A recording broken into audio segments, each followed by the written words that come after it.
Hello everyone. Today I'm going to highlight this collector's card from Cowan's Perfection Cocoa. It pictures a soldier on the front, a member of the 10th Grenadiers, and is number 3 in their military series. Children would often collect these to trade them or to use them as bookmarks.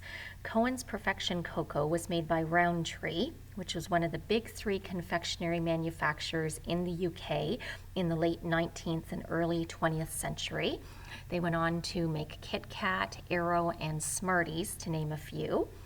Great Uncle Ernest often mentions drinking hot cocoa throughout his diary. He also mentions it in one of the letters that I have from somewhere in France. It was sent to him in a care package by his mother, and it seemed to bring him some comfort at that time. And I must say, hot cocoa is my absolute favorite drink. I don't drink coffee, I don't drink tea. I always have hot cocoa, even in the summer. So maybe that's something that I inherited from Great Uncle Ernest. So now I will begin reading as of January 22nd, 1902. 'Tis a wild day today, the wildest of the season. The snow is very deep now, and the bush, I fear, will have a great deal of snow in it. Miss Annie Hossey, daughter of Mr. William Hossey, is to be married today. A year ago today, Queen Victoria died. January the 23rd. It was a fine day today, the storm having entirely ceased. There was a great deal of snow to shovel today and roads to make. The snow is very deep now. Very little traffic was carried on the road today. January the 24th. I finished collecting today and gathered $7. This is more than there was last year, and so I am satisfied. January 27th.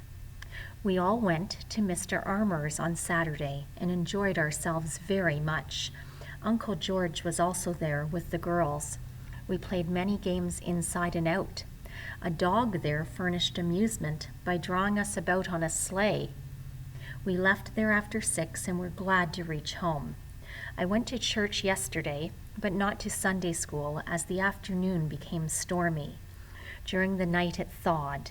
Today, Pa and I prepared a grist for the mill.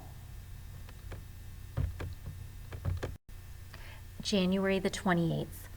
Pa was to the mill today. This afternoon we partly trimmed a big elm tree Pa had fallen a few days ago. January the 29th.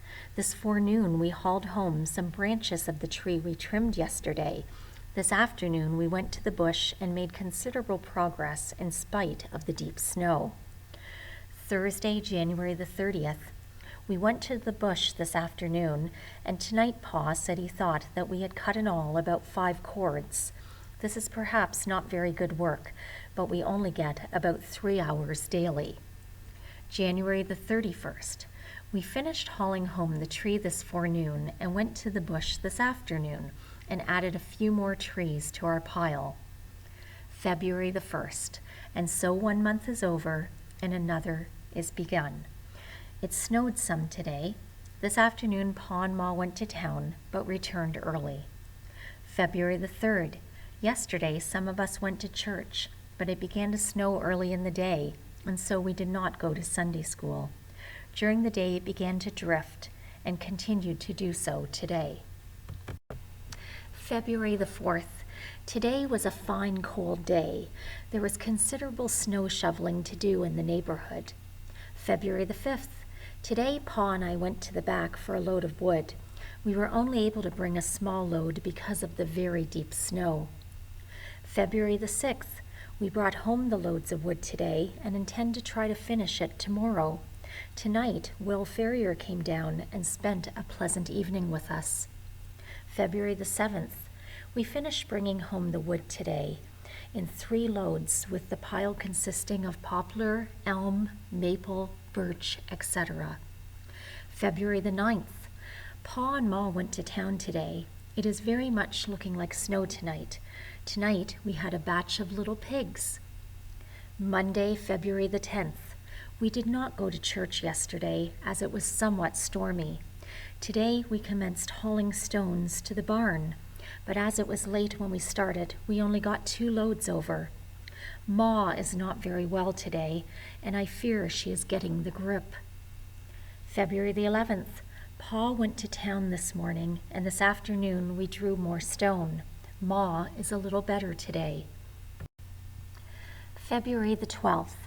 It snowed a little today. We drew 2 loads of stone, but Mr. Wiltsey and Mrs. arrived here about 2 o'clock. Lent begins today. February the 13th. Paul went to a sale today, but he bought very little. This is Uncle George Poole's birthday. Monday, February 17th. On Friday night, Mr. and Mrs. John Allen came with Anna and Katie, and afterwards came Uncle George, Mr. and Mrs. James Allen, and Mr. and Mrs. James Moody. After some pleasant conversation and games, they started to dance. Some of the time, Pa played the fiddle, and the rest of it he danced with Mrs. Moody. Ma took Mr. James Allen. After going through some steps, the guests took their departure, and by the time the last one had left, it was 1:30. On Saturday, Paul went to town, and in the afternoon, Laura Moody came up. Yesterday, we went to Sunday school for the first time for nearly a month. Today, we drew over 5 loads of stone. Most of the stone is over now. I will finish there for today. A couple of things before I leave you. First, Ernest mentions he feared his mother had the grippe. I discovered this was the old-fashioned term for the flu. Starting in the 18th century, it was a French word for influenza. Second, he mentions the Moodys often, writing February 17, 1902, that Laura Moody came to visit. Growing up, my brother and I were best friends with our next-door neighbors, who lived on the farm right beside ours. Their mother, a wonderful woman who was formerly Lois Moody. I'm not sure if Laura would be her mother or an aunt, but it's interesting that decades later, Ernest's great-niece and nephew would also share a friendship with the Moodys. Please keep an eye out for Reading History number 5, where I will highlight a climbing metal wind-up fireman that Great-Uncle Ernest had gifted my father. Thank you for listening.